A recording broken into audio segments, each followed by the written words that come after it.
Hello students, today I am going to discuss on the topic Lower Paleolithic culture, particularly on Clactonian and Levalloisian. Let me first introduce about this topic. In the Lower Paleolithic cultural phase, we have come across two distinct industries. They are core industry and flag industry. In the last module, that is module number 101, we have discussed about the core industry which have two traditions, that is Abelian and Acheulean. Now we are going to discuss on the flag industry. This industry has also two traditions, that is Clactonian and Levalloisian.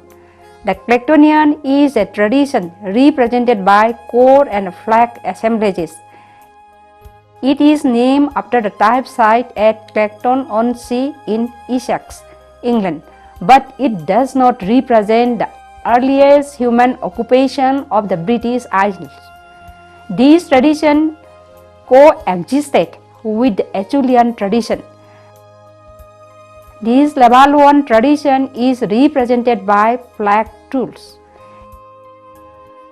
It is also named after the type site at Levallois Parade in Paris, France, where the flint artifacts show their distinctive traits. The Levallois technique denotes to a distinctive type of stone knapping. Now let's come to the Clactonian tradition. The tradition was first defined on the basis of the artifacts collected from Clacton-on-Sea by Dean Warren in 1911.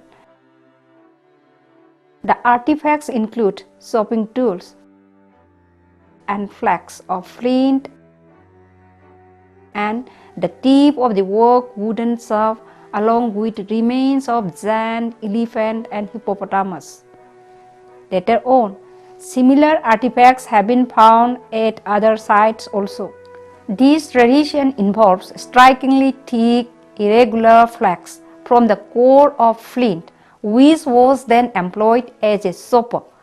The flags would have been used as crude knives or scrapers. Retouching is uncommon and there is prominent bulb of percussion on the flags, indicating use of a hammerstone. The typical artifacts are flags, single-edged choppers, and chopping tools. The flags have large, high-angle, plane striking platforms and prominent bulbs of percussion.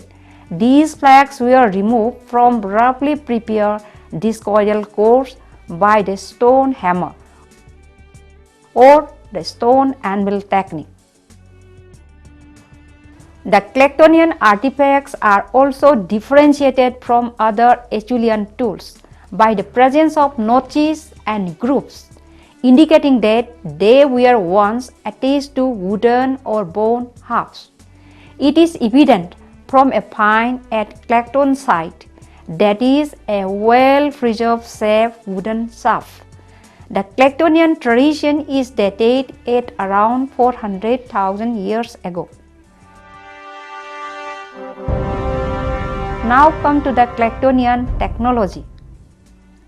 Clactonian cores are commonly perceived as technologically crude, especially when compared to hand axes, apparently reflecting use of simplistic, somewhat haphazard anvil technique.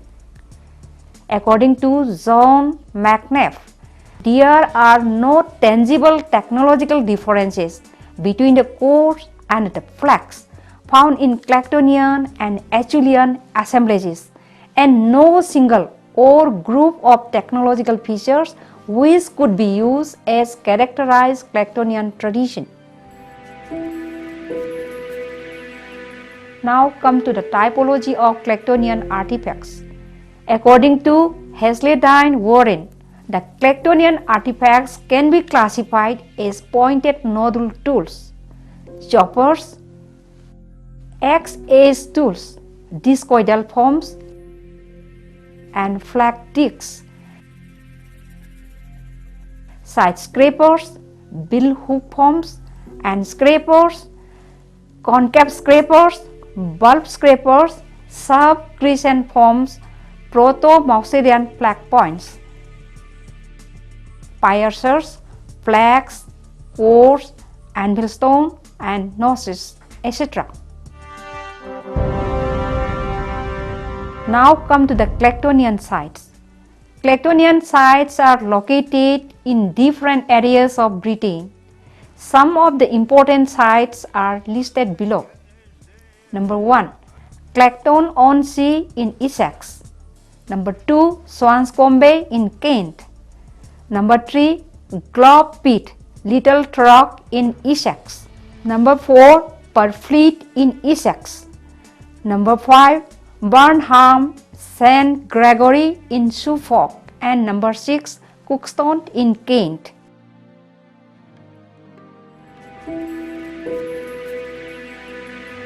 Now let's come to the newly discovered sites of Happisburgh and Peckfield.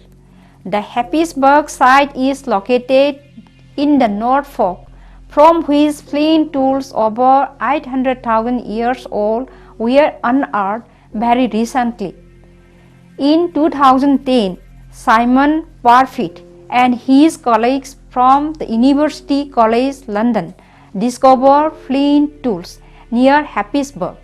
These were dated to around 100,000 years earlier than the finds at Peckfield.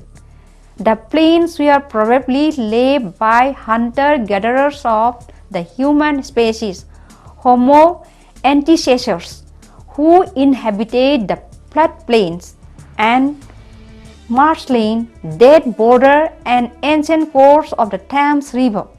The flints were washed down by the river and came to rest at the Happisburgh site. Recent work at Peckfield and Happisburgh by Simon Parfitt and his team have not only pushed back the timing of the earliest human colonization of northern Europe, but also shown that early humans were capable of living in a range of different environments. These two sites have demonstrated that human occupation of northwest Europe may date to around 700,000 before present rather than around 500,000 before present as previously thought. Now come to the Clactonian site of Southfleet Road, Ipsfleet. Archaeological excavation at Southfleet Road, Ipsfleet in Kent have yielded a complex sequence of Middle Pleistocene sediments containing stone artifacts and fossil remains. An incomplete skeleton of straight-tusked elephant, Paleoloxodon antiquus, was found in lacustrine sediment in close association with cores, flax, and nose flax tools. These finds suggest in situ tool production and butchery of the elephant carcass. Now let's come to the next point, the Lower Paleolithic site at East Farm, Burnham, Suffolk. Excavation at the Lower Paleolithic site at East Farm, Burnham, Suffolk is important for understanding the British Lower Paleolithic sequence. Since 1930s, the area of the Burnham and Swanscombe have been very important for the British Paleolithic studies, which yielded a series of Clactonian tools overlain by a single Acheulean tool tradition. The site of East Farm is also rich in paleontological material. On the basis of the excavations at the site of Burnham, Nick Aston and his team have suggested that the Clactonian is contemporary with the bypass manufacture and that the notion of Clactonian and Acheulean industries being culturally distinct is incorrect. A more complex interaction of landscape and human dynamics appears to have influenced the industry types involving the quantity and quality of raw material, the position of the raw material in the landscape, and above all, the desired uses and movement of that raw material by humans. Now let's come to the relation between Clactonian and Acheulean.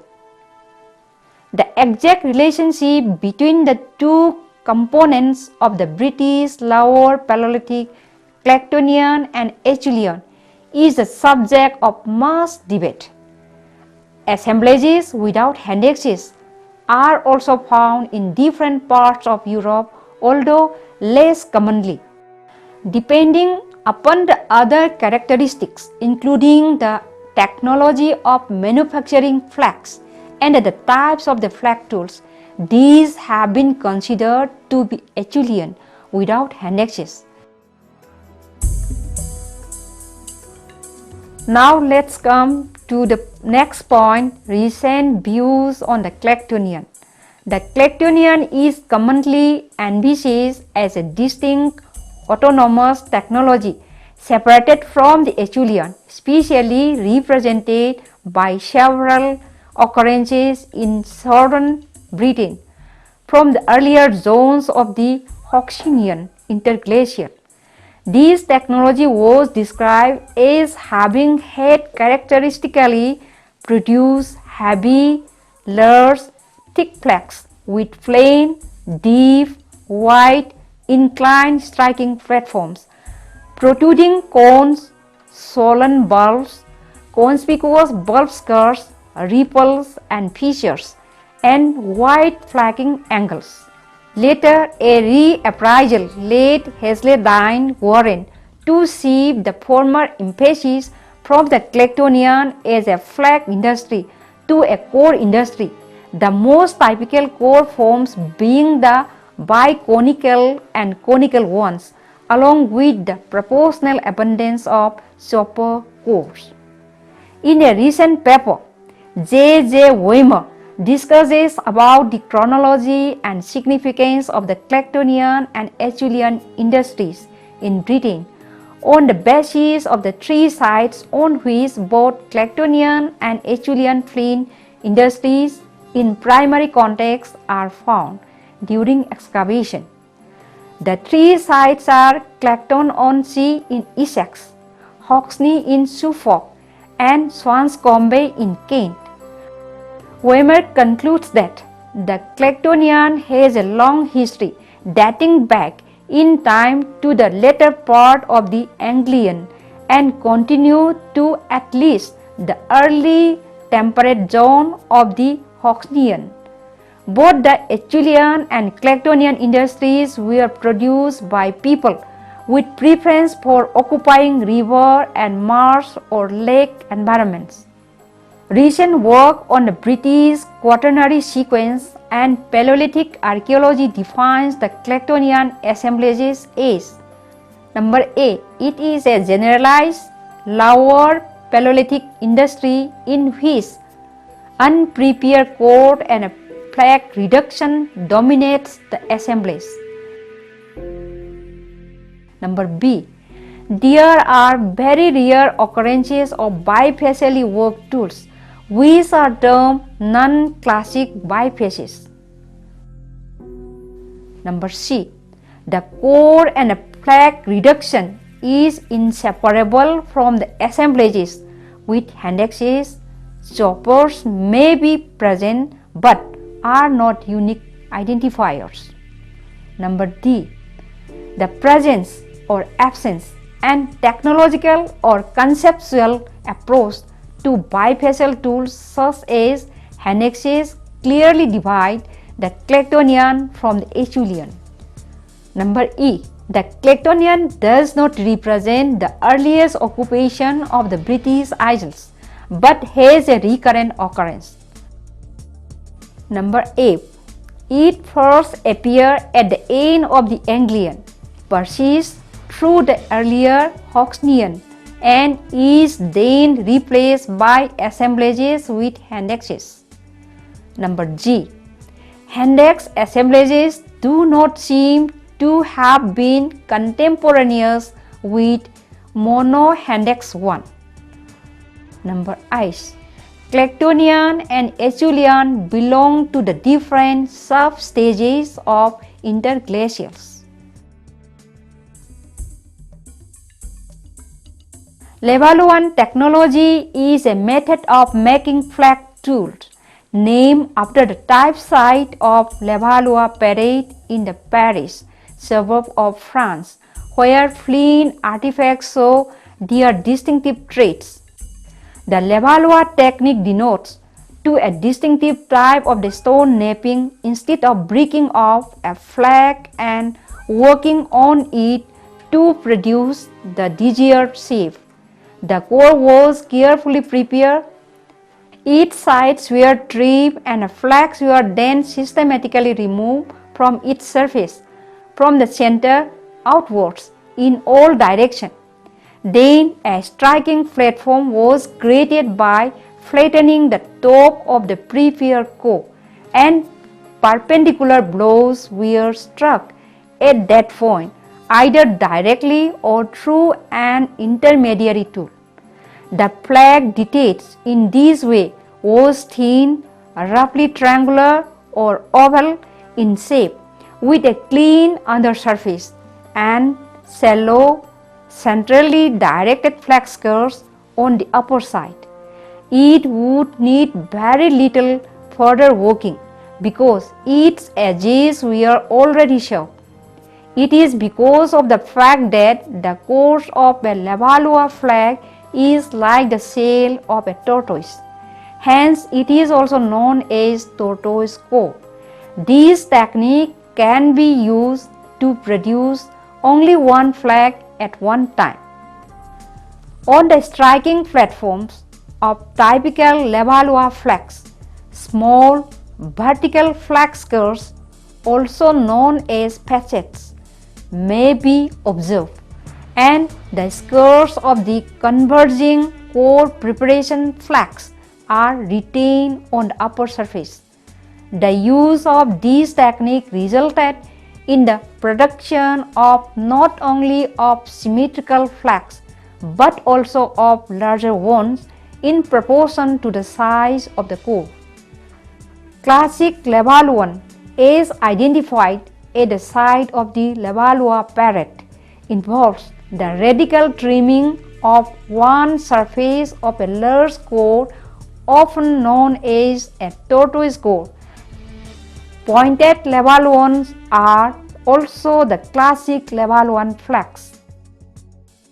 In this case, the flakes happen to end in a point that is also possibly intentional, formed by the interaction of the skirts of two carefully judged sub-parallel previous removals. In contrast to the Levallois flakes, the Levallois points are triangular flake ending in a point known as Levallois points. This tool making technique is found in the lower Paleolithic period, but most commonly associated with the Mousterian flake industry of the Middle Paleolithic period. The distinctive forms of the flakes were originally thought to indicate a wide-ranging Levallois tradition, but the wide geographical and temporal spread of the technique has rendered this interpretation obsolete. Hence, at present, Levallois is considered as a technique of tool making rather than a distinct culture by itself. Students, now let me come to its concluding part.